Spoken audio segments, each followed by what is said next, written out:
আমাদের সম্বোধন করে কিছু এমন চূড়ান্ত বিষয়ে বক্তব্য দিন যেই বক্তব্যগুলো শুনে নুখবির বিহি মান ওয়ারাআনা, আজকের এই মাহফিলে, আজকের এই দ্বীনি মাহফিলে যারা আসতে পারেনি তাদেরকে জন্য আমরা সে কোরআন হাদিসের কথাগুলোকে জানাতে পারি।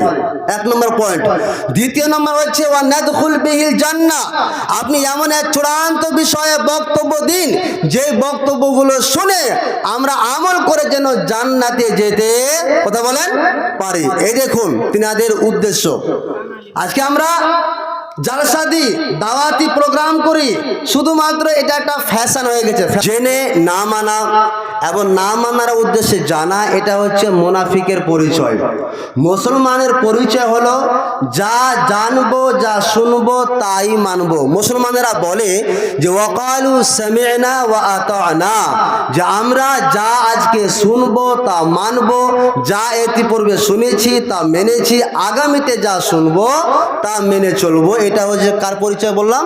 মুসলমানদের পরিচয়। দেখবেন হযরতে আব্দুল্লাহ ইবনে আব্বাস রাদিয়াল্লাহু তাআলা আনহুর একটা হাদিস তিনি বর্ণনা করছেন যে একদা এক সময় ইন্না ওয়াফদা আব্দুল কায়েস লাম্মা আতাউন নবী সাল্লাল্লাহু আলাইহি সাল্লাম, আব্দুল কায়েস গোত্রের প্রতিনিধি দল রাসূল সাল্লাল্লাহু আলাইহি সাল্লামের কাছে আসলেন। তো আসার পরে নবী করিম সাল্লাল্লাহু আলাইহি সাল্লাম তিনাদেরকে জিজ্ঞেস করছেন মানিল কওম আও মানিল ওয়াফদ, তোমরা কোন গোত্রের, তোমরা কোন প্রতিনিধি দলের? তখন তিনারা বললেন যে কালু রবিয়া, আমরা হচ্ছি রবিয়া গোত্রের। তখন নবী করিম সাল্লাল্লাহু আলাইহি সাল্লাম তাদেরকে স্বাগতম জানালেন এই বলে মারহাবান বিল কওমে আও বিল ওয়াফদি গায়রা খাজায়া ওয়ালা নাদামা, যে আজকে আপনাদের আগমন মুবারক ঘটুক, ওয়েলকাম, স্বাগতম। তারপরে রবিয়া গোত্রের মানুষেরা এইবার দেখুন নবী করিম সাল্লাল্লাহু আলাইহি সাল্লামকে কি বলছেন, ইয়া রাসূলুল্লাহ সাল্লাল্লাহু আলাইহি সাল্লাম, হে আল্লাহর নবী সাল্লাল্লাহু আলাইহি সাল্লাম, ইন্না লা নাস্তাতিউ আন নাতিয়াকা ইল্লা ফি শাহরিল হারাম, আল্লাহ রাব্বুল আলামিন আমাদের 12খানা মাস দিয়েছেন এবং সে 12খানা মাসের মধ্যে 4খানা মাসের সম্মানিত করেছেন। 4খানা মাসের আল্লাহ রাব্বুল আলামিন বেশি মান, ইজ্জত, সম্মান বাড়িয়েছেন। সে 4খানা মাস কি কি কারো জানা আছে? কি পারবেন বলতে? জুলকাদা, জুলহজ্জা, মুহররম আর কি ও রজব, মুজাল্লাজি বাইনা জমাদা ওয়া শাবান, রজব মাস। তাহলে এই 4খানা মাসের সম্মান আল্লাহ রাব্বুল আলামিন দিয়েছেন। আমি বিস্তারিত যাচ্ছি না। তো রবিয়া গোত্রের মানুষরা বলেন হে আল্লাহর নবী সাল্লাল্লাহু আলাইহি সাল্লাম, এই 4খানা মাস ব্যতীত আপনার কাছে আমরা আসতে পারি না। কেন? ওয়া বাইনানা ওয়া বাইনাকা হাযাল হাইয়্যু মিন কুফারে মুদার, আপনার কাছে আসতে গেলে আমাদের যে রবিয়া গোত্রের আমরা মানুষরা রয়েছি ওখান থেকে আপনার কাছে আসতে গেলে কুফারে মোদার, একটা মোজার গোত্র রয়েছে যারা হচ্ছে কাফের সম্প্রদায়, সেই কাফের সম্প্রদায়কে পার করে আপনাদের কাছে আসতে হবে, আপনার কাছে আসতে হবে। ফলে হে আল্লাহর নবী সাল্লাল্লাহু আলাইহি সাল্লাম, আজকে আমরা এসেছি, তো আপনি কি করুন, ফামুরনা বিআমরিন ফাসলিন, আপনি আমাদের সম্বোধন করে কিছু এমন চূড়ান্ত বিষয়ে বক্তব্য দিন যেই বক্তব্যগুলো শুনে নুখবির বিহি মান ওয়ারাআনা, আজকের এই মাহফিলে, আজকের এই দ্বীনি মাহফিলে যারা আসতে পারেনি তাদেরকে জন্য আমরা সে কোরআন হাদিসের কথাগুলোকে জানাতে পারি। এক নম্বর পয়েন্ট। দ্বিতীয় নম্বর হচ্ছে ওয়া নাদখুল বিহিল জান্নাহ, আপনি এমন এক চূড়ান্ত বিষয়ে বক্তব্য দিন যে বক্তব্যগুলো শুনে আমরা আমল করে যেন জান্নাতে যেতে কথা বলেন পারি। এই দেখুন তিনাদের উদ্দেশ্য। আজকে আমরা জালসা দিই, দাওয়াতি প্রোগ্রাম করি, শুধুমাত্র এটা একটা ফ্যাশন হয়ে গেছে। ফ্যাশন হয়নি, শুধুমাত্র একটা ফ্যাশন। বাৎসরিক একটা জালসা দিতে হবে, দাওয়াতি কাজ করতে হবে, বাদ বাকি দেখা যায় যে কমিটিরাই নামাজ পড়ে না। তাহলে এটা একটা ফ্যাশন হয়ে গেছে। দেখুন তিনারা নবীজির কাছে গিয়েছেন কেন কথা বলেন, আপনি কিছু বক্তব্য দেন যে বক্তব্যগুলো শুনে আমরা যেন জান্নাতে কথা বলেন যেতে পারি। এই দেখুন উদ্দেশ্য। তখন তিনারাই আবার ওয়াসালুহু আনিল আশরিবা, পান পাত্র বিষয়ে জিজ্ঞেস করলেন। তখন নবীজি আমার ফাআমারাহুম বিআরবাইন, 4টি কাজের আদেশ করলেন, ওয়া নাহাহুম আন আরবাইন, এবং 4টি কাজের নিষেধ করলেন। চারটি কাজের আদেশ কি কি? আমারাহুম বিল্লাহি ঈমান, আল্লাহ রাব্বুল আলামিনের প্রতি ঈমান বিশ্বাস স্থাপন করার কথা। তো আল্লাহ রাব্বুল আলামিনের ঈমান নিয়ে আসতে হবে আল্লাহ রাব্বুল আলামিনের উপরে। কিভাবে? আতাদরুনা মাল ঈমান, ঈমান কাকে বলা হয়? নবীজি শিখিয়ে দিলেন শাহাদাতু আল্লা ইলাহা ইল্লাল্লাহ, এই বলে সাক্ষ্য দেওয়া যে আল্লাহ ছাড়া দ্বিতীয় কোনো সত্য স্রষ্টা নেই। তারপরে নবীজি বলেন ওয়া ইকামিস সালাহ, নামাজ প্রতিষ্ঠা করবে, ওয়া আতাজ যাকাত, যাকাত প্রদান করবে। এভাবে চারটি কাজের আদেশ করলেন। চারটি কাজে নিষেধ করলেন কি কি? আনি দুবাই ওয়াল হানতামি ওয়াল নাকির ওয়াল মুজাফফাত, এটি হচ্ছে পানপত্র, নেশাদার দ্রব্য পানপত্র। নবীজি আমার বললেন এই দুব্বা, হানতাম, নাকির, মুজাফফাত, এই পানপত্র বিষয়গুলো দিয়ে তোমরা পানপত্র করবে না, পান করবে না। কারণ কি? এগুলো মাদক তৈরির পাত্র। তারপরে নবীজি, যেটার জন্য আমি হাদিসটা আলোচনা করলাম, নবীজি আমার শেষ পর্যায়ে বলছেন হে আমার সাহাবীরা শুনো, ইহফাযুহুন্না, আমি তোমাদের সামনে আজকে যা বক্তব্য দিলাম তোমরা এই কথাগুলোকে মনে রাখবে, ব্রেনে রাখবে। আর ওয়াখবিরু বিহিন্না, আজকের যারা মাহফিলে আসতে পারেনি তাদেরকে এই কথাগুলো নিয়ে জানিয়ে দেবে। ইহফাযুহুন্না ওয়া আখবিরু বিহিন্না মান ওয়ারাকুম। এই দেখুন সাহাবীদের বৈশিষ্ট্য কেমন ছিল, যে তিনারা যা কিছু শুনতেন মানার উদ্দেশ্য। আশা করা যায় আপনারা এসেছেন এখানে যা কিছু শুনবেন তা মানবেন ইনশাআল্লাহ। বলুন ইনশাআল্লাহ। চলে আসি, আগামী মাস চলে আসছে রমজান মাস। আজকে কয় তারিখ আরবি মাস জানা আছে কারো? আজকে 26 তারিখ, মাশাআল্লাহ, আজকে 26 তারিখ। আচ্ছা, কত হিজরি চলছে আরবি হিজরি জানা আছে? 1447 হিজরি।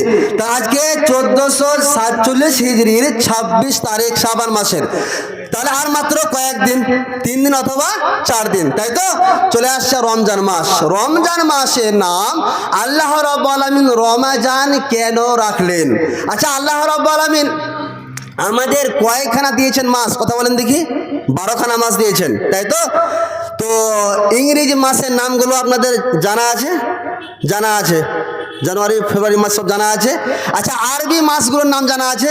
কথা বলেন দেখি। জানা আছে কারো? জানা আছে? মানে একবার হতভম্ব, আমরা মুসলমান অথচ আরবি মাসের নামগুলো জানি না। আচ্ছা, আরবি মাসের প্রথম মাসের নাম কি জানা আছে? মুহররম মাস। মাশাআল্লাহ। তাহলে মুহররম মাস, এবার আল্লাহ রাব্বুল আলামিন মুহররম, সাফা, রবিউল আউয়াল, রবিউল সানি, জামাদুল আউয়াল, জামাদুল সানি, রজব, শাবান, রমাদান, শাওয়াল, জিলকাদা, জিলহজ্জা, এই করে আল্লাহ রাব্বুল আলামিন 12খানা আমাদের মাস দিয়েছেন। এই 12খানা মাসের মধ্যে একটা মাস দিয়েছেন, নাম হচ্ছে কি? কথা বলেন, রমাদান। রমাদান এর অর্থ কি আমাদের জানা আছে? রমাজান শব্দটি এসেছে রমজুন থেকে, র মিম জদ, রমজুন অথবা রমাজুন থেকে। এর মানে হচ্ছে জ্বালিয়ে দেওয়া, পুড়িয়ে দেওয়া, ছাই করে দেওয়া। আপনারা বলবেন মাওলানা সাহেব আমরা কি জ্বালাবো? তো আল্লাহ রাব্বুল আলামিন এই মাসটির নাম রেখেছেন রমাজান দুটি কারণ হাদিসে পাওয়া যায়, ব্যাখ্যায় পাওয়া যায়। কি কি দুটা কারণ? এক নম্বর হচ্ছে, আচ্ছা কথা বলেন দেখি, রমজানের মাসে রোজা কত হিজরিতে ফরজ হয়েছিল? কারো জানা আছে? 2 হিজরিতে। মাশাআল্লাহ, 2 হিজরিতে রমজান মাসে রোজা, কথা বলেন, ফরজ হয়েছিল। আর আজকে চলছে কত? 1447। তাহলে 2 হিজরিতে রমজান মাসে রোজা ফরজ হয়েছিল। ওই সময়ে সূর্যের তাপ এত প্রচন্ড ছিল যে মানুষের শরীরের চামড়াগুলো জ্বলে যেত, পুড়ে যেত, ছাই হয়ে যেত। একটা কারণ। এই জন্য আল্লাহ রাব্বুল আলামিন এই মাসটির নাম রেখেছেন কি? রমজান। 1 নম্বর। দ্বিতীয় নম্বর কারণ হচ্ছে রমজান মাসে এমন কিছু করণীয় রয়েছে, এমন কিছু কাজ রয়েছে যে কাজগুলো করলে, যে কর্মগুলো করলে মানুষের গুনাহগুলো কি হয়ে যায়? কথা বলেন, মোচন হয়ে যায়, জ্বলে যায়, পুড়ে যায়, শেষ হয়ে যায়। এই জন্য আল্লাহ রাব্বুল আলামিন এই মাসটির নাম রেখেছেন কি? রমজান।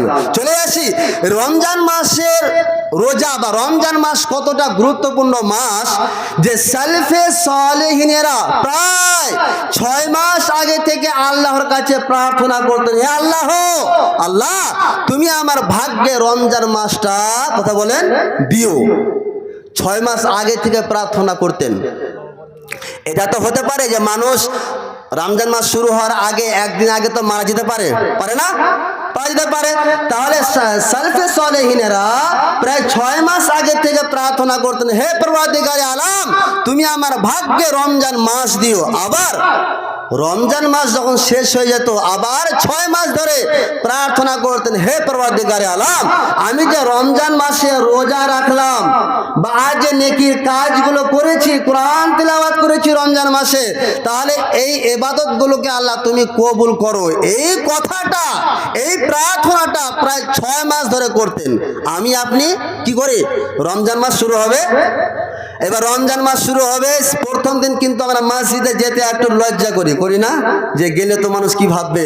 2-1 দিন পরে গেলাম স্টাইল করে, আবার রমজান মাস ঠিক শেষ হবো এরকম পজিশন আছে, আবার মসজিদ থেকে বেরিয়ে গেলাম আবার 11 মাস পর, তাই তো? একবারও আমরা একবারও ভাবি না যে রমজান মাসে যে রোজা রেখেছি সে রোজাটা আল্লাহর কাছে গ্রহণযোগ্য হলো কি হলো না, কবুল হলো কি হলো না, এটা প্রার্থনা আমরা আল্লাহর কাছে একবারও করি না। চলে আসি রমজান মাস কতটা গুরুত্বপূর্ণ মাস। হযরতে তালহা বিন উবাইদুল্লাহ রাদিয়াল্লাহু তাআলা আনহু থেকে বর্ণিত, তিনি বলছেন, একদা এক সময় 2 ব্যক্তি নবী করিম সাল্লাল্লাহু আলাইহি ওয়াসাল্লামের কাছে আসলেন, বেদুইন এবং তিনারা হচ্ছেন কাফের সম্প্রদায়ের। তো বেধর্মী মানুষ 2 ব্যক্তি আসলেন নবী সাল্লাল্লাহু আলাইহি ওয়াসাল্লামের কাছে। আসার পরে দুজনে একসাথে ইসলাম ধর্ম গ্রহণ করলেন। ইসলাম ধর্ম কবুল করার পরে এবার দুজনে চলে গেলেন নিজ নিজ বাড়ি।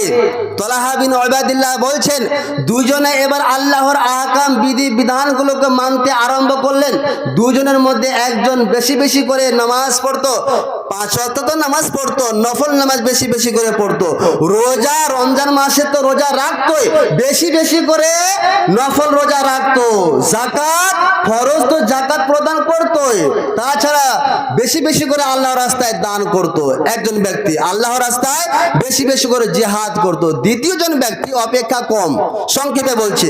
এবার তালহা বিন উবাইদুল্লাহ বলছেন যে একদা এক সময় হঠাৎ করে ওই দুজনের মধ্যে যে ব্যক্তি আল্লাহর রাস্তায় জিহাদ মানে বেশি বেশি করে ইবাদত করত, ওই ব্যক্তি কোনো ঘটনাক্রমে কোন এক যুদ্ধ গিয়ে আল্লাহর রাস্তায় কি হয়ে যান, কথা বলেন, শহীদ হয়ে যান।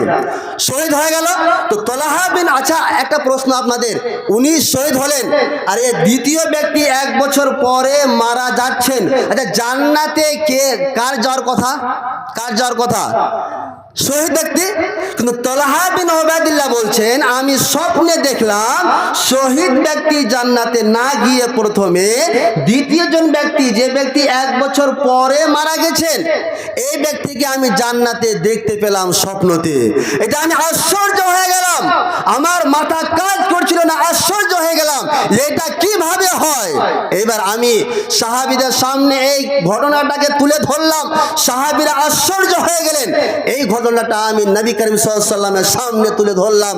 তখন নবী সাল্লাল্লাহু আলাইহি ওয়াসাল্লাম বললেন, এতে আশ্চর্যের কোনো বিষয়, কথা বলেন, নেই। কেন? নবীজি আমার বলছে, ওরে আমার সাহাবীরা বলো দেখে, আলাইসা কাদ মাকাসা হাদা বাদাহু সানাতান, ওরে আমার সাহাবীরা তোমরাই বলো, এই যে ব্যক্তি আল্লাহর রাস্তায় যুদ্ধ গিয়ে শহীদ হয়েছেন এবং তিনি বেশি বেশি করে আল্লাহর ইবাদত করতেন, কিন্তু দ্বিতীয়জন ব্যক্তি প্রথম ব্যক্তির অপেক্ষা কম করতেন, কিন্তু দ্বিতীয়জন ব্যক্তি 1 বছর পরে মারা গিয়েছেন। ওরে আমার সাহাবীরা তোমরাই বলো দেখি যে এই দ্বিতীয়জন ব্যক্তি 1 বছর দুনিয়াতে বেশি বেঁচে ছিল কিনা, তোমরাই বলো। সাহাবীরা উত্তর দিলেন, ইয়া রাসূলুল্লাহ সাল্লাল্লাহু আলাইহি সাল্লাম, অবশ্যই দ্বিতীয়জন ব্যক্তি 1 বছর বেশি সময় পেয়েছিল এবং 1 বছর বেশি সময় পেয়েছিল, তারপরে এই লোকটা মারা গিয়েছেন।